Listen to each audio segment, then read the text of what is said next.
जय श्री कृष्णा। राधे राधे। भक्तों, ज्येष्ठ मास के अंतिम दिन का अंतिम अध्याय 30वां अध्याय।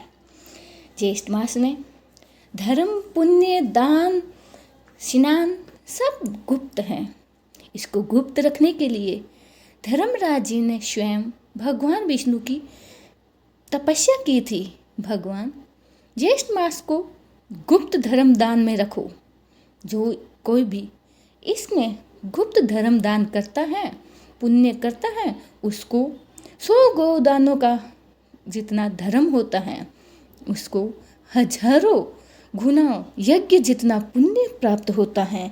और इसका महत्व सुनने का भी बड़ा ही पुण्य प्राप्त होता है। तो आइए चलते हैं 30वां अध्याय में। सनक जी कहने लगी कि हे ऋषियों, जो फल ज्येष्ठ मास के महत्म को शरण करने से प्राप्त होता है वह मैं तुमसे कहता हूँ, और वह फल 100 यज्ञों से करने से भी नहीं मिलता है। समस्त दान देने से, समस्त तीर्थों में स्नान करने से और जप तथा यज्ञ से भी जो फल नहीं मिलता, वही फल ज्येष्ठ मास के महत्म को सुनने से मिलता है। समस्त महत्म श्रवण करने से मनुष्य पूर्ण जन्म का भागीदार नहीं होता है। संपूर्ण अथवा आधा, आधे का भी आधा तथा चौथाया का आधा, एक अध्याय का आधा अध्याय, एक श्लोक का आधा श्लोक भी यदि कोई भक्ति और श्रद्धा से उसे श्रवण करता है उसको अनंत पुण्य प्राप्त होता है। हे दिवस लोगों, सवलव्य पुण्यवान पुरुषों के पुण्य कार्य में अनेकों विघ्न पड़ते हैं। अंतः विघ्न शांति के लिए मनुष्य को पुण्य करना चाहिए। यदि स्नान, कर्म और महत्व श्रवण करने से कर्म में विघ्न आ जाए तो विघ्न भय से पुण्य कर्म का त्याग न करे और उस कर्म को दूसरे से करा देवे। बराबर पुण्य कर्म को करने से विघ्नों का नाश होता है। कलयुग में करने से योग्य बहुत से कर्म हैं, परंतु कलयुग में पुराण श्रवण में सबसे श्रेष्ठ कहा गया है।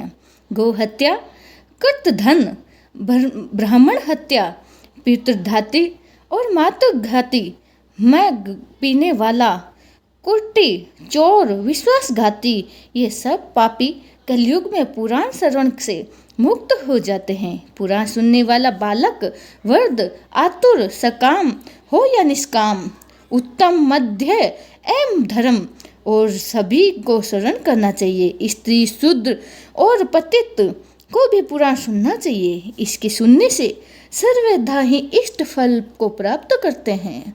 निष्काम, सकाम, आस्था, अनास्था, सफदा, कपट, सिहपुटी, सस्पृत, सभी लोग पुराण सुनने से अपने मनोरथ को पाते हैं। भक्तिहीन होकर भी पाप की पुराण श्रवण तथा इस महात्म को सुनने से सड़क को जाते हैं। इस विषय में एक पाप नाश की कथा सुननी चाहिए। प्रथम द्वारिकापुरी में देव शर्मा नाम वाला ब्राह्मण रहता था। ब्रह्मा कर्म ब्राह्मण कर्म से भ्रष्ट वह ब्राह्मण सर्वदा प्रेत कर्म और दुष्ट कर्म किया करता था। उसके पश्चात अपने कुटुंब के निवार के लिए चोरी का कार्यक्रम शुरू कर रखा था। इसी प्रकार वह उस रमणीय नगर में बहुत दिनों तक वास करता रहता था और बहुत वर्ष बीत गए। उसके पश्चात देव योग्य से ज्येष्ठ का महीना आ गया। ज्येष्ठ मास में सभी नागरिक ज्येष्ठ स्नान करने के उद्धत हुए और वहीं दान आदि पुण्य करते थे तथा पूजा का सामान लेकर प्रतिदिन गोमती में स्नान करने के लिए नियमित जाने के लिए तत्पर हुए थे। वहां जाकर स्नान आदि करके दूसरे वस्त्र ग्रहण कर विष्णु भगवान के मंदिर में जाते थे। फिर ये सभी एकत्रित होकर एक श्रेष्ठ ब्राह्मण को व्यापसान देकर यथाशक्ति वस्त्र अलंकाधीन से पूजन व्यास समान आदर पूर्वक ज्येष्ठ मास महत्म श्रवण करते थे। इस प्रकार दोपहर वहां रहकर अपने घर में आते थे।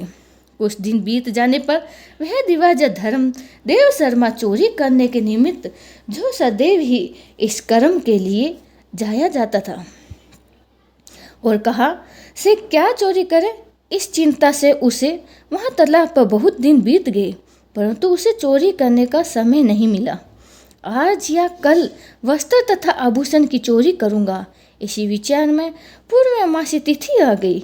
उसी दिन सभी लोगों ने उत्साहपूर्वक स्नान आदि कर्म किया, पुराण श्रवण किया और व्यास जी का पूजन किया। वस्त्र आभूषण द्रव्य फल फूल तांबुल आदि उनको अर्पण किया। वहाँ उस धन ईंचा से जो व्यास जी ब्राह्मण को निवेदन किया गया था, देव शर्मा ने ब्राह्मण का वध कर दिया और निश्चय कर लिया देव से प्राप्त इस व्यास की समस्त वस्तु को चोरी कर मैं प्राप्त कर लूँगा। ऐसा निश्चय करके स्वयं वहाँ आ गया। व्यास पूजन दिखावे के लिए तौर पर उसके पृथ्वी पर गिरकर दंडवत कर नमस्कार किया और बोला, हे विप्रो, मैं अति दीन हूँ, आपकी अर्पण कर अपना शरीर ही कर देता हूँ, क्योंकि मेरे पास और कुछ भी भेंट करने के लिए नहीं है। अब मैं आपका दास हूँ, आप यथाशक्ति सुख की मेरी सेवा करने के ग्रहण करें। उसने सबसे अधिक बनावटी भक्ति दिखलाई। इसके पश्चात सूर्य अस्त होने पर सभी लोग चले गए और वहाँ पर केवल दो ही व्यक्ति रह गए थे, एक व्यास जी और दूसरा वह धूत देव शर्मा। हे राजन, इसके पश्चात उस पौराणिक ने सभी सामान एकत्रित करके एक बड़ा गांठड़ी बांध लिया और देव शर्मा के मस्तक पर रख दिया। उस बोझ से सिर नीचा करके बराबर प्रसन्न होता हुआ व्यास जी के साथ साथ जा रहा था। तालाब के पास पहुंचकर जन समुदाय में घुसकर भाग गया, परंतु कुछ दूर जाकर ही उसका पैर फिसल जाने के कारण जल सहित वो कुएं में जा गिरा। तब वहाँ पर बड़ा कोलाहल हुआ और आसपास के बहुत से लोग एकत्रित हो गए। तब व्यास जी ने कहा कि इसी धूत ने मेरा सब कुछ हरण कर लिया है। मैं मंद बुद्धि हूँ जो इस धूत को मैंने कैसे विश्वास कर लिया है, क्योंकि अज्ञात मनुष्य में जो विश्वास करते हैं वे निंदनीय मनुष्य उसके वश में होकर स्वयं ही को ही नष्ट कर देते हैं, जैसे विडाल के वश में मूषिक नष्ट हो जाते हैं। इस प्रकार व्यास जी के वचनों को सुनकर पुराणवासियों ने राजा से जाकर कहा, नगर के द्वार पर स्थित सभी लोग इधर उधर बाहर भीतर रहने वाले सभी स्थानों में चोर की खोज की गई। सूर्य उदय होने पर फिर चोर की खोज शुरू हो गई। तब कुछ लोगों ने उसको अंधे कूप में पड़ा देखकर जानकर राजा से कहा। राजा की आज्ञा से उसे कूप से बाहर निकाला गया। उसके प्राण कुछ शेष ही रह गए। उसने सब वस्तु ब्राह्मण को दे दिया और उसके पश्चात उसके प्राण निकल गए। उसी समय वह दिव्य देहधारी होकर श्रेष्ठ विमान पर बैठकर पुरावासियों को प्रणाम करता हुआ बोला कि आपकी कृपा से ही यह सब कुछ मुझको प्राप्त हुआ है। तब सभी ने विस्मित होकर ज्येष्ठ मास महात्म की प्रशंसा की तथा उन